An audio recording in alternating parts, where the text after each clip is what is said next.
గౌరవం, స్నేహం, ప్రేమ ఇవి భిక్షగా అడుక్కుంటే వచ్చేవి కావు. మనల్ని మెచ్చి వాటంతట అవే మన దగ్గరికి రావాలి. అప్పుడే మనకు విలువ ఉంటుంది. మనిషి జీవితం రైలు ప్రయాణం వంటిది. ధనవంతుడు ఏసీ రిజర్వేషన్లో వెళ్తాడు. మధ్యతరగతి వాడు రిజర్వేషన్లో వెళ్తాడు. పేదవాడు జనరల్ బోగిలో ఏదో మూల కూర్చొని ఎలా వెళ్ళినా ప్రయాణం మాత్రం ఆగదు కదా. జీవితం కూడా అంతే. కొందరి కథలు చాలా చిన్నవి, కానీ వాటిలోని నీతి జీవితాంతం గుర్తుపెట్టుకోమంటాయి. కొందరి పరిచయం, కొందరు పంచిన అనుభవం, కొందరి మధ్య అనుబంధం, కొందరి స్నేహం కూడా అంతే. ఆ కాలంలో ఇరుగు పొరుగు కూడా కుటుంబ సభ్యుల్లా ఉండేవారు. ఈ కాలంలో కుటుంబ సభ్యులే ఇరుగు పొరుగు వారిలా మారిపోయారు. జీవితంలో తెగింపు లేకపోతే కొన్ని సమస్యలకు ముగింపు పలకలేం. జీవితం ఏ ఒక్కటి మనకు నేర్పదు. మనకు ఎదురయ్యే సమస్యలు, వాళ్ళ ప్రవర్తన, వీటి నుండే మనం నేర్చుకోవాలి. చీకటి అయితే చంద్రుడు రాజు, తెల్లవారితే సూర్యుడు రాజు. ఒక్కరోజే ఒకరిది కానప్పుడు అన్ని రోజులు మనవి ఎలా అవుతాయి? మనది కాని రోజు మౌనంగా ఉండాలి, మనదైన రోజు వినయంగా ఉండాలి. ఇదే జీవితం అంటే. నీ మనశ్శాంతిని నువ్వే కల్పించుకోవాలి, ఇతరులు కాదు. స్వర్గాన్ని నరకంగా చేసేది, నరకాన్ని స్వర్గంగా చేసేది మన మనస్సే. మనకు ఆపద వచ్చినప్పుడు మనకు తోడుగా ఉండే ప్రతి ఒక్కరూ మన ఆత్మీయులే. మాట జారకుండా ఉంటే మాట పడాల్సిన అవసరం లేదు. ఎప్పుడైనా సరే అడిగే ప్రశ్నలో పద్ధతి ఉంటే వచ్చే సమాధానంలో సంస్కారం ఉంటుంది.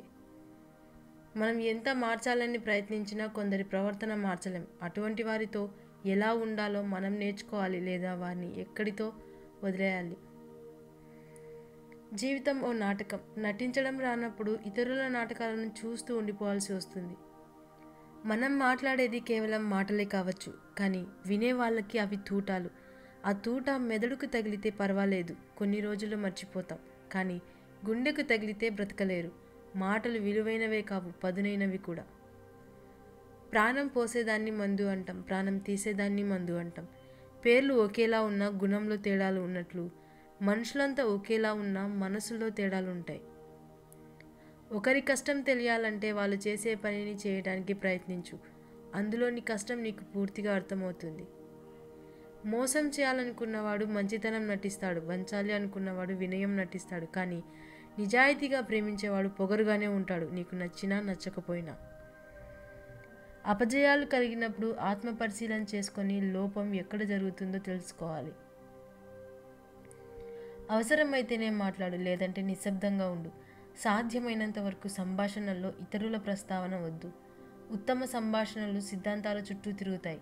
నీచమైన సంభాషణలు వ్యక్తుల చుట్టూ తారాట్లాడతాయి. భయం సుత్తి లాంటిది, గెలుపు ద్వారాలకు మేకులు వేసి కొట్టేస్తుంది. టెన్షన్ విషం లాంటిది, గెలుపును చంపేస్తుంది. ధనాన్ని చూసి దరిచేరే బంధువులు, అందాన్ని చూసి కలిగే ప్రేమ, అవసరం కోసం కలుపుకునే స్నేహం ఎన్నటికీ శాశ్వతం కావు. మంచి మనుషులు వీధి దీపాలు లాంటి వారు. వారి వల్ల నడిచే దూరం తగ్గదు, కానీ దారి అంతా వెలుతురుపరుచుకుంటుంది. అందువల్ల తేలికగా గమ్యాన్ని చేరగలుగుతాం. గుడిలో ఇచ్చే ప్రసాదంలోనే చక్కెర తగ్గితే ఏం పర్లేదు అనుకొని పడేయకుండా తింటాం. అలాంటిది దేవుడిచ్చిన జీవితంలో ఏవో 2 రోజులు బాలేవని తప్పుడు నిర్ణయాలు తీసుకోకూడదు. ఏమీ పర్లేదు అంటూ ముందుకెళ్ళాలి, అంతే. లక్ష్యం వేరు, కోరిక వేరు. కోరిక తీరాలని పరిగెడితే తగిలేవి ఎదురు దెబ్బలే.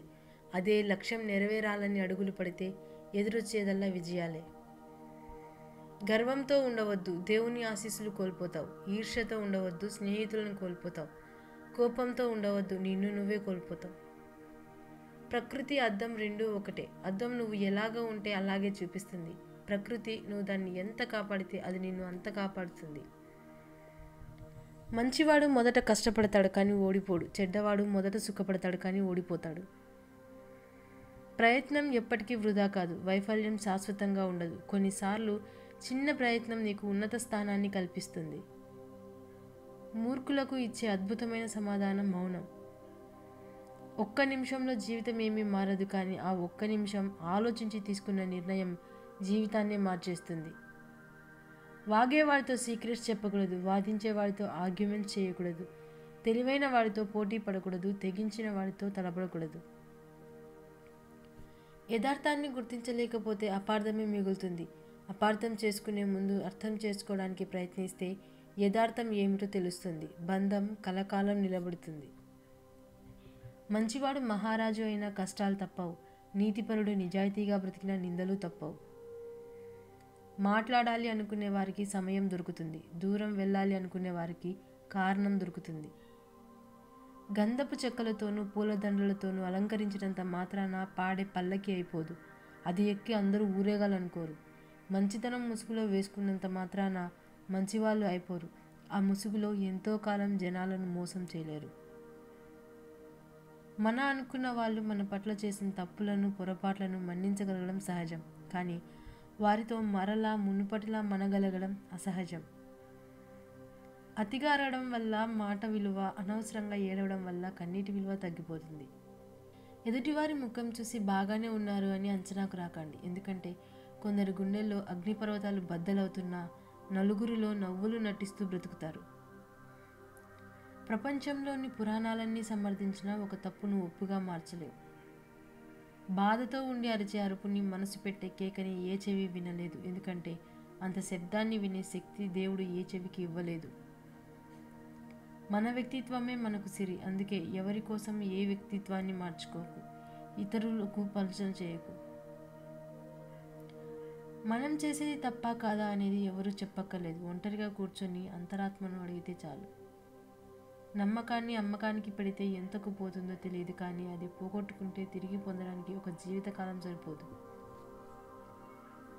మౌనంగా ఉన్న ప్రతి మనిషి మనశ్శాంతిగా ఉన్నట్లు కాదు. మనసులో ఎవరికీ చెప్పుకోలేనంత బాధ ఉన్నప్పుడు కూడా మౌనంగానే ఉంటాడు. నిన్ను వెతుక్కుంటూ వచ్చినప్పుడు నువ్వు వదులుకుంటే తర్వాత నువ్వు వెతుక్కుంటూ వెళ్ళినా అది నీకు దొరకదు. అది వస్తువైనా మనిషి అయినా. అద్దం చూసుకుంటే మనకు మనమే కనిపిస్తాం. అర్థం చేసుకుంటే ప్రతి మనిషిలో మనమే కనిపిస్తాం. తప్పు చేసి కూడా నిజాయితీపరులుగా చలామణి అవుతున్న వారికంటే ఏ తప్పు చేయకపోయినా నిజాయితీ నిరూపించుకోలేక తప్పుడు మనుషులుగా ముద్రపడే వాళ్ళే ఎక్కువ ఈ కలియుగంలో.